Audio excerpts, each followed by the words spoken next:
అధికారం ఉన్నప్పుడు మనతో ఉండి, అధికారం పోయే కొద్దికి గుట్టుచప్పుడుగా వెళ్ళిపోయిన ఆలి లాంటి వాళ్ళని నమ్మకూడదని వైసీపీలో చాలామంది ట్రోల్స్, మీమ్స్ చేస్తున్నారు. నిజానికి చాలామంది రాజకీయ నాయకులతో పోల్చుకుంటే, పార్టీ మీద బురదేసి, రాళ్ళేసి, వాళ్ళ ప్రయోజనాలు చూసుకొని, ఈ కారణంగా పార్టీ మారతామని ఇంకొక పార్టీకి పోయి జెండా మోసుంటే, మనం ఏం చేయగలం? పద్ధతిగా, గౌరవంగా ప్రస్తుత పరిస్థితులు అనుసరించి, అతను మనిషే గాబట్టి, తన చాణిక్యాన్ని తాను చూపించుకుంటూ సైలెంట్‌గా తప్పుకోవడం అనేది కూడా ఒక రకమైన హుందాగా ఉన్నటువంటి రాజకీయమే. అతను తప్పుబట్టి, అలాంటి వాళ్ళని తప్పుపట్టుకుంటూ పోయి, మళ్ళా నెగెటివ్ తెచ్చుకోవడం తప్ప ప్రయోజనం ఏమీ లేదు. ఆలీ మానసిక పరిస్థితి అది.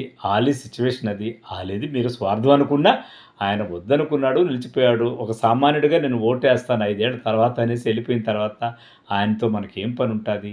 అలాంటి వాళ్ళు ట్రోల్